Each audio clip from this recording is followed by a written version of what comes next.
بسم اللہ الرحمن الرحیم۔ السلام علیکم۔ کہانی ہب آفیشیل میں خوش آمدید۔ آج پھر دوستوں میں آپ کے لیے ایک بہت ہی اچھی اور سچی کہانی لے کر آئی ہوں۔ نئے آنے والے دوستوں سے گزارش ہے کہ وہ میرا چینل کو سبسکرائب کریں اور بیل آئیکن کو پریس کریں۔ تو چلیں بڑھتے ہیں کہانی کی جانب۔ حسین چاندنی راتیں ہم دونوں کو بہت باتی ہیں۔ ہم نے کمرے کی بجلی گھل کر دی اور رات کی خاموشی سے لطف اندوز ہونے کے لیے برآمدے میں آن بیٹھے۔ ایسی ہی راتوں کے حسن کا ذکر آیا تو میں نے کہا، تم چاندنی کے حسن کی باتیں کر رہی ہو اور میں اس کے فسوں کی ایک ایسے جادو کی جو دل اور دماغ کو یوں مسحور کر دیتا ہے کہ انسان کو نہ اپنی حرکات پہ قابو رہتا ہے اور نہ ہی سکنات پہ۔ اس رات کو بھی ویرانے میں میرے ساتھ یہی ہوا تھا۔ سننا چاہتی ہو کیا ہوا تھا میرے ساتھ؟ ہاں، میری بیوی نے جواب دیا، پر ساتھ ہی ایک شرط ہے، وعدہ کرو بیچ میں نہیں بولو گی۔ میں نے شرط لگائی۔ وعدہ کرتی ہوں، اس نے جواب دیا۔ اس کے چہرے سے لگ رہا تھا جیسے آج کی رات وہ بھی مضطرب ہے۔ ہماری شادی کو تقریباً 10 سال ہو رہے تھے۔ ان 10 برسوں میں کسی دن بھی میں نے اسے اس قدر مضطرب نہیں دیکھا تھا۔ شاید وہ بھی میری طرح چاندنی رات کے اس پر اسرار جادو کا شکار تھی۔ میں نے پل بھر کے لیے اپنی بیوی کے حسین چہرے کو دیکھا اور پھر ٹھنڈی سانس لی۔ بتاؤ کیا ہوا تھا اس رات؟ اس نے مجھے خاموش دیکھا تو مجھ سے پوچھا۔ اس بات کو ایک زمانہ گزر گیا۔ میں نے سگریٹ سلگاتے ہوئے کہانی شروع کی۔ میں حیدرآباد میں تھا اور ہمارا کیمپ ایک ویرانے سے علاقے کے قریب تھا۔ ایک طرف تو حسین نیلی جھیل تھی اور دوسری طرف پر اسرار پہاڑیوں کا سلسلہ، جس کے بارے میں مشہور تھا کہ یہ کبھی بدروحوں، بھوتوں اور چڑیلوں کا مسکن تھا۔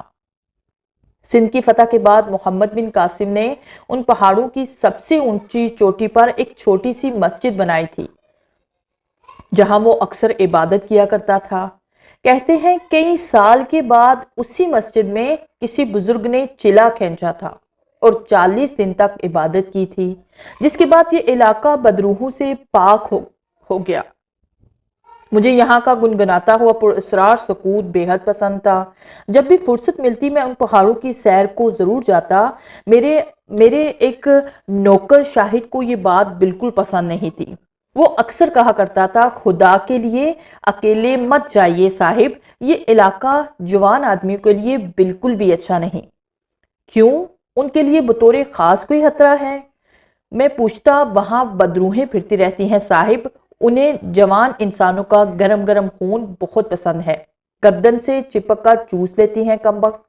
اس نے مجھے یہ بتایا اور اس نے بتایا کہ چاندنی راتوں کو تو ہرگز نہیں جانا چاہیے، یہ تو اور بھی خطرناک بات ہے صاحب۔ میں نے پوچھا کیوں؟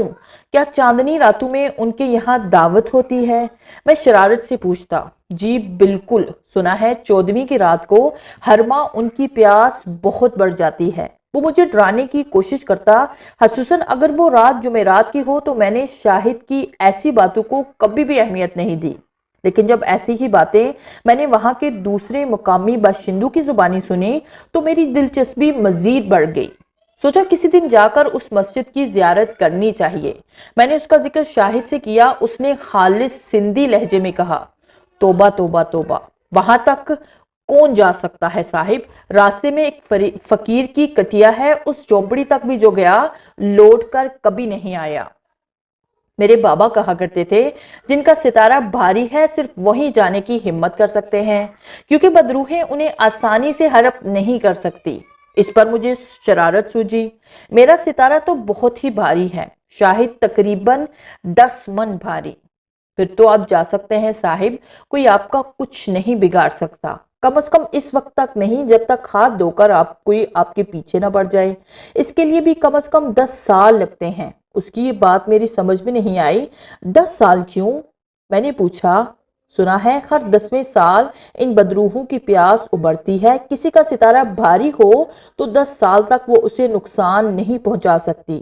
اگر 10واں سال گزر گیا تو پھر اور 10 سال اسے انتظار کرنا پڑتا ہے۔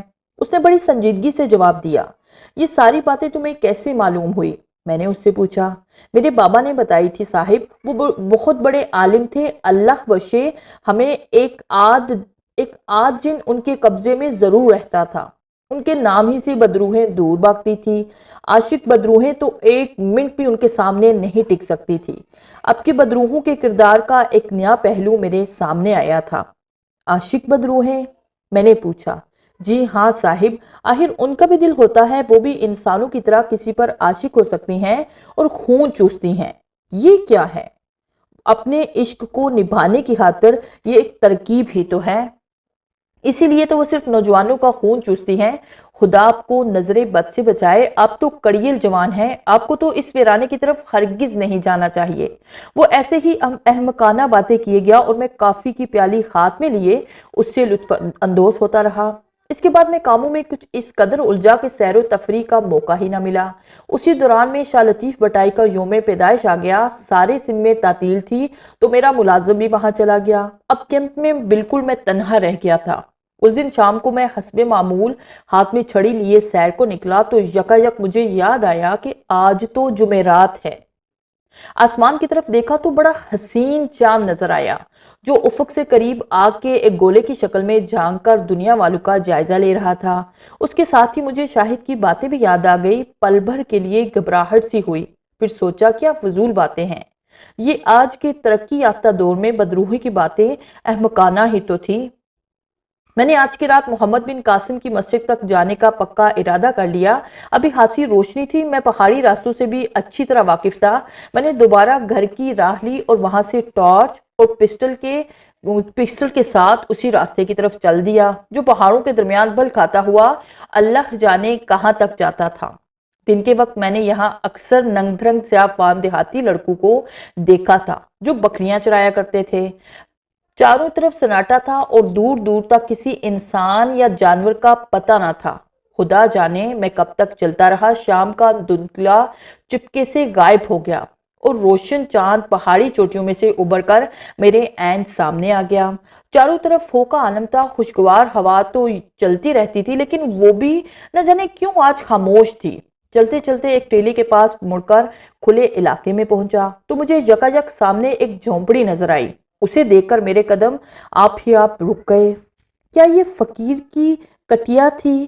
میں نے گرد و پیش کا جائزہ لیا تو لگا جیسے یہ برس خالی رہی ہو۔ یہ بڑی خراب حالت میں تھی، دروازہ ٹوٹ کر ایک طرف لٹک گیا تھا اور چھت بھی جگہ جگہ سے بیٹھ گئی تھی۔ میں چند قدم آگے بڑھا تو یکایک آہٹ سی سن کر میرے ہاتھ میں پستول تھا، میں نے وہ پستول نکال لیا، لیکن میرے قدم خود بخود اس جھونپڑی کی طرف چلنے پڑے۔ قریب پہنچتے ہی اچانک کوئی اس میں سے نکلا اور تیر کی طرح میری طرف لپکا۔ میں نے چونک کر دیکھا تو وہ ایک عورت تھی۔ وہ تیزی سے میری طرف آئی اور مجھ سے لپٹ گئی اور گھبرا کر کہا، خدا کے لیے مجھے بچاؤ، ان درندوں سے بچاؤ۔ شاہد کی باتیں سننے کے بعد جو رد عمل ہونا تھا وہ یہ تھا کہ میں اس سے جان چھڑا کر تیزی سے الٹے پاؤں بھاگتا کیونکہ وہ یقیناً کوئی بدروح تھی۔ لیکن ایسا نہیں ہوا کیونکہ جو عورت میرے سینے سے لگی حفاظت کی درخواست کر رہی تھی وہ گوشت پوست کی بنی ہوئی تھی اور یقیناً جوان تھی اور جدید طرز کی ساڑی میں تھی۔ جو خوشبو اس نے استعمال کی تھی وہ بھی بھینی بھینی تھی اور مجھے مست کیے دے رہی تھی۔ مجھے اپنے ہوش اور خاص پر قابو پانے میں چند لمحے لگے۔ میں نے اس کے دونوں شانے تھام کر اسے اپنے سے علیحدہ کیا تو چاندنی میں اس کا چہرہ مجھے صاف نظر آنے لگا۔ گول چہرہ، بڑی بڑی آنکھیں اور جھکی جھکی پلکیں جو آنسو سے تر تھی، ستواں ناک، بھرے گال، خوبصورت رنگ اور شانوں تک کٹے ہوئے جدید طرز کے بال جس کی ایک باغی لٹ اس کے حسین اور سوگوار چہرے پر آ گئی تھی۔ میں نے غور سے اسے دیکھا تو دائیں پیشانی پر ایک بڑا سا سیاہ تل نظر آیا جو اس دھندلکے میں بھی واضح تھا۔ یہ بدروح کیسے ہو سکتی تھی؟ لیکن یہ کون تھی اور اس ویرانے میں کیا کر رہی تھی؟ کیا کہہ رہی ہے؟ آپ درندے کہاں ہیں وہ؟ میں نے خڑبڑاتے ہوئے پوچھا۔ اس طرف گئے ہیں، انہوں نے میرے پورے کنبے کو مار ڈالا، اس نے سہمی سہمی آواز میں جواب دیا۔ یہ سنتے ہی میں نے جیب سے پستول نکال لیا۔ اس نے اشارے سے بلندیوں کی طرف اشارہ کیا تھا۔ غالباً وہ پہاڑ کی دوسری طرف چلے گئے تھے جہاں سے کچھ دور وہ سڑک تھی جو لطیف آباد کو جاتی تھی۔ شاید بدماش آئے بھی اسی طرف سے تھے کیونکہ اگر پہاڑی کی طرف سے آتے تو مجھ سے یا کسی دوسرے جوان سے ضرور مدبیر ہوتی۔ مجھے خاموش دیکھ کر اس نے کہا، وہ تو مجھے بھی مار ڈالتے لیکن پہلے ہی حملے پر میں چکرا کر یوں گری جیسے زخمی ہو گئی ہوں، پر انہوں نے میرے ابو اور امی، بہن بھائی سب کو مار ڈالا ہے۔ اب میں کیا کروں، کہاں جاؤں، یہ کہتے ہوئے وہ دھیرے دھیرے سے رونے لگی۔ میں نے اسے وہیں چھوڑ کر حالات کا جائزہ لینے کے لیے آگے بڑھنے کی ٹھانی۔ میں دبے پاؤں جھونپڑی کے دروازے تک پہنچا۔ چاروں طرف سوکھے پتے بکھرے تھے اور ان پر سے گزرتے ہوئے میرے جوتے عجیب شور مچا رہے تھے۔ رات کے سناٹے میں ان کا یہ شور مجھے ڈراؤنا لگا۔ میں نے دروازے پر رک کر ٹارچ روشن کیا تو میرے منہ سے چیخ نکل گئی۔ چاروں طرف خون ہی خون تھا، تازہ خون۔ اس میں نہائی ہوئی 4 لاشیں پڑی ہوئی تھی، 2 مردوں کی اور 2 عورتوں کی۔ سب کی گردنیں کٹی ہوئی تھی، جیسے کسی نے انہیں بڑی بے دردی سے ذبح کر دیا ہو۔ میں مبہوت کھڑا سب کچھ دیکھتا رہا۔ جب مجھے اس لڑکی کی آواز سنائی دی تو میں چونک گیا۔ خدا جانے کب وہ چپکے سے میرے قریب آ گئی اور اس نے میرا بازو مضبوطی سے تھام لیا۔ میرے امی، میرے ابو۔ ایک بار پھر وہ رونے لگی۔ مجھ سے وہاں ٹھہرا نہ گیا اور میں اس سے سہارا دے کر باہر لے آیا، جہاں بڑی پرسکون چاندنی پھیلی ہوئی تھی۔ آپ لوگ یہاں آئے ہی کیوں؟ میں نے پوچھا۔ سیر کو آئے تھے، راستہ بھٹک گئے، شام ہو گئی تو ہم نے اس جھونپڑی میں پناہ لی۔ اب ہمیں کیا معلوم تھا کہ درندے طاق میں بیٹھے ہیں۔ اللہ جانے مجھے کیوں بخش دیا، مجھے بھی مار ڈالتے۔ ہائے، اب میں کہاں جاؤں گی، میرا تو دنیا میں کوئی بھی نہیں رہا۔ اس کی سسکیوں کی آواز مجھے پاگل کر رہی تھی۔ میں نے گھڑی دیکھی، 8 بج گئے تھے۔ اس کے ساتھ یہاں ٹھہرنا خطرے سے خالی نہیں تھا۔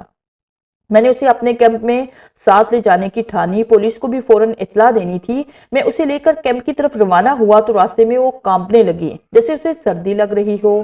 میں نے اپنا کوٹ اتار کر اسے دیا، جسے اس نے شکریہ کے ساتھ پہن لیا، اور پھر وہ میرا ہاتھ تھامے چلنے لگی۔ اور ایک بار پھر اس کی پراسرار بھینی بھینی خوشبو نے میرے دل اور دماغ پر جادو سا کر دیا، اور اچانک مجھے یوں محسوس ہوا جیسے میں کوئی حسین خواب دیکھ رہا ہوں۔ یہ حسن، یہ صحت مند سڈول جسم، دھند میں لپٹا ہوا یہ پراسرار ماحول، یہ سب خوابوں ہی میں تو ممکن تھا۔ میں نے آج تک اس سے زیادہ حسین عورت نہیں دیکھی تھی، نہ بڑے صغیر میں، نہ یورپ میں، جہاں جنگ عظیم کے دوران میں نے بڑی خاک چھانی تھی۔ چلتے چلتے تھک کر وہ کبھی کبھی دم لینے کے لیے رکتی اور پھر ٹھنڈی سانس لے کر میرے شانے سے سر ٹکا دیتی، اور اس کے جسم کا یہ لطیف لمس مجھ میں بجلیاں سی بھر دیتا۔ وہ اس انجانے راستے پر عجیب طرح سے چل رہی تھی، جیسے پیدل چلنے کی عادی نہ ہو۔ قدم قدم پر مجھے اسے سہارا دینا پڑتا اور ہر پر یوں لگتا جیسے ضبط کا دامن مجھ سے چھوٹ جائے گا۔ اللہ جانے کب تک ہم اپنے اپنے خیالوں میں کھوئے کیمپ کی طرف چلتے رہے۔ زمان اور مکان کا احساس جاتا رہا اور مجھے صرف یہ یاد تھا کہ ایک نہایت ہی حسین ہمسفر میری حفاظت میں ہے۔ چلتے چلتے یکایک وہ رک نہ جاتی اور میرے بازو پر اس کی گرفت مضبوط نہ ہو جاتی تو میں یوں ہی حسین خوابوں میں بھٹکتا رہتا۔ وہ جو ہی رکی میں ہوش میں واپس آ گیا۔ ادھر دیکھیے، اس نے گھبرا کر آہستہ سے کہا اور اونچے پہاڑی ٹیلے کی طرف اشارہ کیا جو ہمارے دائیں طرف تھا۔ میں نے فوراً پستول نکال لیا اور غور سے دیکھا تو اس پر مجھے ایک سیاہ سا سایہ نظر آیا۔ چونکہ چاند اس کی پشت پر تھا اس لیے مجھے اس کی شکل نظر نہیں آ رہی تھی۔ میں نے اس لڑکی کو آہستہ سے اپنے پیچھے کر لیا اور چیخ کر پوچھا، کون ہو تم اور یہاں کیا کر رہے ہو؟ میری آواز اس ویرانے میں گونجی اور پھر تھرا کر فضا میں تحلیل ہو گئی۔ اس کے بعد ایک کہکہا بلند ہوا جیسے پہاڑی پر سے وہ شخص ہماری بے بسی کا مذاق اڑا رہا ہو۔ ہم دونوں اس کی گولیوں کی زد میں تھے۔ میں نے ادھر ادھر بچاؤ کے لیے دیکھا تو مجھے اپنے بائیں طرف ایک بڑا ٹیلا نظر آیا۔ وہاں تک کسی طرح پہنچ سکتے تو دشمن کا مقابلہ کیا جا سکتا تھا۔ اللہ جانے، بھاگ چلیے، لڑکی نے آہستہ سے کہا اور میرا ہاتھ پکڑ کر اپنی طرف گھسیٹا۔ نہیں، آہستہ آہستہ سرکتے ہوئے اس ٹیلے کی طرف چلو، میں نے جواب دیا اور دشمن پر نظریں جمائے آہستہ آہستہ بائیں طرف ہٹنے لگا۔ لیکن اس سے پہلے کہ ہم وہاں تک پہنچ سکتے یکایک اوپر سے گولیوں کی بوچھار شروع ہو گئی۔ پہلی گولی اس لڑکی کے لگی اور وہ چیخ مار کر نیچے گری۔ مجھ پر گویا خون سوار ہو گیا اور میں نے بھی اندھا دھند گولیاں چلانی شروع کر دی۔ اس کے پاس رائفل تھی اور میرے پاس پسٹل تھی۔ مجھے بھی غالباً کئی گولیاں لگی اور میں چند لمحوں کے بعد چکرا کر گرا اور مجھے یوں محسوس ہوا جیسے میں کسی گہرے سمندر میں ڈوب رہا ہوں۔ میرا بھاری جسم نیچے، بہت نیچے، خاموش تاریک گہرائیوں کی طرف تیزی سے جا رہا ہے اور میں اس قدر بے بس ہوں کہ ہاتھ پاؤں مار ہی نہیں سکتا۔ اس کے بعد میں بے ہوش ہو گیا۔ جب مجھے ہوش آیا تو اس وقت بھی میں ویرانے ہی میں تھا، لیکن آسمان پر عین میرے سامنے چاند سورج جگمگا رہا تھا اور شاید مجھے سہارا دے کر اٹھا رہا تھا۔ ذرا احتیاط سے شاہد، بہت ساری گولیاں لگی ہیں، میں نے آہستہ سے کہا۔ گولیاں؟ کہاں؟ شاہد نے گھبرا کر پوچھا۔ پھر اس نے مجھے ادھر ادھر سے دیکھنے کے بعد کہا، ارے نہیں صاحب، آپ تو ماشاءاللہ اللہ کے فضل و کرم سے بالکل فٹ ہے، آپ کو تو خراش بھی نہیں آئی۔ کیا کہہ رہے ہو تم؟ یہ کہتے ہی میں نے فوراً اٹھا اور دیکھا تو واقعی میرے ہاتھ پاؤں بالکل ٹھیک تھے، لیکن یہ کیسے ہو سکتا ہے؟ کل رات تو مجھ پر انگت گولیاں برسائی گئی تھی۔ یہ کہتے ہوئے یکایک مجھے اس لڑکی کا خیال آ گیا۔ وہ کہاں ہے وہ لڑکی؟ میں نے پوچھا۔ کون لڑکی؟ اب خالد نے پوچھا۔ یہاں تو دور دور تک کوئی لڑکی نہیں ہے، مجھے تو شاہد نے شہر سے آ کر بتایا کہ آپ کل رات سے غائب ہے، اس پر ہم آپ کی تلاش میں نکلے، گھنٹہ بھر کی تلاش کے بعد آپ ہمیں یہاں سے ملے، آپ تو یہاں خاد کا تکیہ بنائے آرام سے سو رہے تھے، شاہد نے اطلاعاً کہا۔ اس کے لہجے سے لگ رہا تھا جیسے وہ حادثہ پریشان ہو۔ اب یہاں آئے ہی کیوں صاحب؟ کل جمعرات بھی تھی اور چاند کی 14 تاریخ۔ میں نے اس کا کوئی جواب نہیں دیا اور اٹھ کر اس پر اسرار منحوس جھونپڑی کی تلاش میں گیا جہاں میں نے کل رات 4 لاشیں دیکھی تھی۔ خاصی دیر کے بعد ہمیں وہ جھونپڑی ملی، لیکن وہاں نہ خون تھا اور نہ ہی لاشیں تھی۔ یوں لگتا تھا جیسے برسا برس یہاں سے کسی انسان کا گزرنا ہوا ہو۔ لڑکی کا کوئی بھی پتہ نہ تھا۔ اس دن زندگی میں پہلی بار مجھے اپنے دوستوں کے سامنے خفت اٹھانی پڑی۔ ان لوگوں نے زبان سے کچھ نہیں کہا، لیکن ان کی آنکھیں اور ہر ادا سے لگتا تھا جسے انہیں یقین ہو کہ رات میں نے بہت پی لی تھی اور نشے میں دھت اس ویرانے میں نکل آیا تھا۔ اب میں انہیں کیسے بتاتا کہ واقعی میرے ساتھ کل رات بڑے عجیب واقعات پیش آئے تھے۔ اس کا ایک واضح ثبوت میرے کوٹ میں بسی ہوئی وہ عجیب سی خوشبو تھی جو اس پر اسرار لڑکی نے استعمال کی تھی۔ مارے حفت کے میں نے اس سے کچھ نہیں کہا، میں نے کسی سے بھی کچھ نہیں کہا۔ آج اتنی مدت کے بعد پہلی بار تمہیں سنا رہا ہوں۔ یہ کہتے ہوئے میں نے ایک اور سگریٹ سلگایا اور ایک طویل کش لیا اور دھوئیں کو ہوا میں چھوڑ دیا۔ آج بھی تو چاند کی 14 تاریخ ہے، تمہیں وہ لڑکی یاد نہیں آ رہی؟ میری بیوی نے آہستہ سے پوچھا۔ آج عرصے کے بعد واقعی یاد آ رہی ہے، میں نے جواب دیا۔ یہ کہتے ہوئے میں نے سر آرام سے کرسی پر ٹکا دیا اور آنکھیں بند کر لی۔ چند لمحے خاموشی چھائی رہی، پھر میں نے گرم پریشانی پر اپنی بیوی کا ہاتھ محسوس کیا۔ کس قدر سرد ہاتھ تھا اس کا۔ اس کا ہاتھ محسوس ہوتا ہی میں نے فوراً اپنی آنکھیں کھول لی۔ روشنی اب تک گل تھی اور حسین چاندنی کی وجہ سے کمرے میں دھندلا سا پھیل گیا تھا۔ میں نے دیکھا وہ عجیب نگاہوں سے مجھے دیکھ رہی تھی۔ کیا دیکھ رہی ہو؟ میں نے آہستہ سے پوچھا۔ دیکھ رہی ہوں تمہاری روح اس پر اسرار لڑکی کے لیے کتنی بے چین ہے، اس نے بھی دھیمے لہجے میں جواب دیا۔ شادی کے پہلے تو یقیناً تھی، لیکن پھر کبھی نہیں ہوئی۔ اس واقعے کے مہینے بھر بعد ہی تو تم ملی اور پھر جلدی ہماری شادی ہو گئی، میں نے جواب دیا۔ جھوٹ، بالکل جھوٹ، وہ بولی۔ آج بھی تمہاری روح اس کے قرب کے لیے بے چین ہے، ہمیشہ یہ بے چین رکھی۔ سچ سچ بتاؤ کیا ایک بار پھر تم اسے اپنے قریب دیکھنا چاہتے ہو؟ انکار نہ کرو۔ لوگ کہتے ہیں کہ اگر لگن سچی ہو تو انسان کو وہ چیز ضرور ملتی ہے جس کی اس کو دیوانہ وار خواہش ہو۔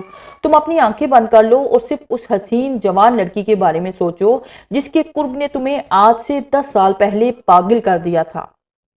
پل بھر کے بعد آنکھیں کھول کر دیکھو کہ تمہیں کیا ملتا ہے۔ میری آنکھیں آپ ہی آپ بند ہو گئی اور مجھے یوں لگا جیسے اس کی پر اسرار آواز کہیں دور سے آ رہی ہو۔ کہ مجھے کیا ہو رہا تھا، میرے جذبات اور احساسات میرا ساتھ کیوں چھوڑ رہے تھے، یہ کیوں محسوس ہو رہا تھا کہ میرے ہوش اور حواس کے ساتھ ساتھ میرے اعضاء بھی میرے قابو میں نہ رہے ہوں، جیسے میں کسی مقناطیسی قوت کے ہاتھوں بے بس ہو گیا ہوں۔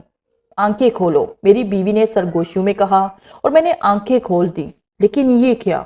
اف میرے اللہ، یہ میں کیا دیکھ رہا ہوں؟ میرے سامنے مجھ سے بہت قریب جھکی میری بیوی کی جگہ وہیں پر اسرار لڑکی کھڑی تھی اور بڑی پیار بھری نگاہوں سے مجھے دیکھ رہی تھی۔ وہی گول چہرہ، بڑی بڑی اور جھکی جھکی پلکیں، ستواں ناک، بڑے بڑے گال اور دائیں پیشانی پر سیاہ تل۔ مجھے خاموش دیکھ کر وہ مسکرائی۔ یقین نہیں آ رہا، میں واقعی وہی لڑکی ہوں، صرف تمہیں حاصل کرنے کے لیے مجھے ایک اور لڑکی کے قالب میں تمہارے پاس آنا پڑا اور 10 سال کی طویل جدائی برداشت کرنی پڑی۔ ہمارے رواج کے روزے ہر 10ویں سال ہم اپنی پیاس بجھا سکتے ہیں۔